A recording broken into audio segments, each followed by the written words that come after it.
कुछ दिन पहले हमने उच्छिष्ट यक्षिणी का रहस्य बताया था और सिर्फ 4 दिन में उस शॉर्ट्स ने 1 लाख व्यूज क्रॉस कर लिए। हर कमेंट में एक ही सवाल था, पूरी विधि बताओ, असल ग्रंथ में क्या लिखा है। तो आज हम लेकर आए हैं उसी यक्षिणी की वो पंक्ति जो पूरे तंत्र जगत को उलट देती है। हर तांत्रिक शक्ति के पीछे एक नियम होता है, शुद्धता, स्थान, दिशा, काल। पर इस यक्षिणी के आगे कोई नियम नहीं चलता। न स्नान चाहिए, न आसन, न मौन, न पूजन, क्योंकि ये शक्ति उच्छिष्ट कहलाती है। ये वही रहस्य है जहां अशुद्धता ही साधना बन जाती है। और यही कारण है कि इसका नाम ग्रंथों में लगभग कहीं नहीं मिलता, सिवाय प्राकृत ग्रंथ के। ग्रंथ में ये यक्षिणी केवल एक पंक्ति में उल्लेखित है, पर वही एक पंक्ति पूरे तांत्रिक जगत को उलट देती है। हाँ, ग्रंथ में ये स्पष्ट कहा गया है, उच्छिष्ट मुख से भी, यानी जब हर साधना में शुद्ध मुख, स्नान और मौन आवश्यक माने जाते हैं, वहीं ये यक्षिणी आदेश देती है कि अशुद्धता में भी जप करो।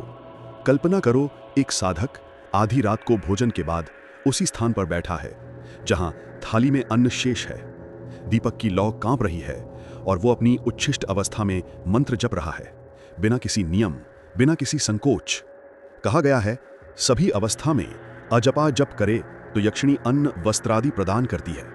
यानी ये शक्ति भोग्य तत्वों की प्रदायिनी है, जो साधक की हर आवश्यकता को भौतिक रूप में प्रकट करती है। कुछ तांत्रिक ग्रंथों में उच्छिष्ट शब्द को बचे हुए तत्व से जोड़ा गया है, पर यहाँ उसका अर्थ गहरा है। जो शुद्ध अशुद्ध के बाद भी बचा रहे, वही उच्छिष्ट तत्व है, और ये यक्षिणी उसी तत्व की मूर्ति है।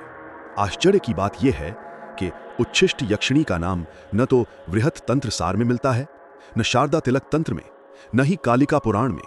इसका उल्लेख केवल प्राकृत ग्रंथ में आता है, और वही इसे रहस्यमय बनाता है। कहा गया है, ये यक्षिणी किसी नियम से बंधी नहीं है।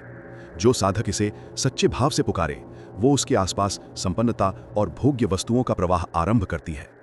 इसलिए इसे भोग्य प्रदायिनी कहा गया है, पर इसके पीछे का तत्व, अभाव से मुक्ति, कहीं अधिक गहरा है। तंत्र कहता है, जो शक्ति अशुद्धता में भी कार्य करती है, वही असली परम शुद्ध है, क्योंकि वो द्वैत से परे है। उच्छिष्ट यक्षिणी उसी परम तत्व की दूत है, जहां साधक को अपनी शुद्धता नहीं, बल्कि अपनी सच्चाई रखनी होती है। इसलिए कहा गया, अजपा जप करे, यानी बिना बोले, बिना विधि, केवल चेतना से उसका स्मरण ही पर्याप्त है। और यहीं पर तंत्र की सबसे कठिन परीक्षा है। जब कोई शक्ति तुम्हें कहे कि नियम मत मानो, तब भी क्या तुम संतुलित रह पाओगे? उच्छिष्ट यक्षिणी उस शक्ति का प्रतीक है जो हमें सिखाती है कि साधना केवल फूल और दीप से नहीं, बल्कि अधूरेपन से भी होती है, कि जो बचा हुआ है वही असली तत्व है। वो शक्ति तुम्हें तुम्हारी भूख से जोड़ती है, पर भूख केवल अन्न की नहीं, ज्ञान की, सत्य की, आत्मसंपन्नता की। और ये सब केवल लोक कथा नहीं, बल्कि ग्रंथ सिद्ध तथ्य है। जैसा कि प्राकृत ग्रंथ में लिखा है, उच्छिष्ट यक्षिणी मंत्र ओम जगत्त्रयमात्रिके पद्मिनी भे स्वाहा। विधि, सभी अवस्था में अजपा जप करे तो यक्षिणी अन्न वस्त्रादि प्रदान करती है। उच्छिष्ट मुख से भी जप करे। ये वही पंक्ति है जो बताती है कि शुद्धता नहीं, बल्कि भावना और चेतना ही इस शक्ति का माध्यम है। तो क्या उच्छिष्ट यक्षिणी केवल भोग की शक्ति है, या वो साधक की सबसे गूढ़ परीक्षा है? ये प्रश्न ही तंत्र का उत्तर है।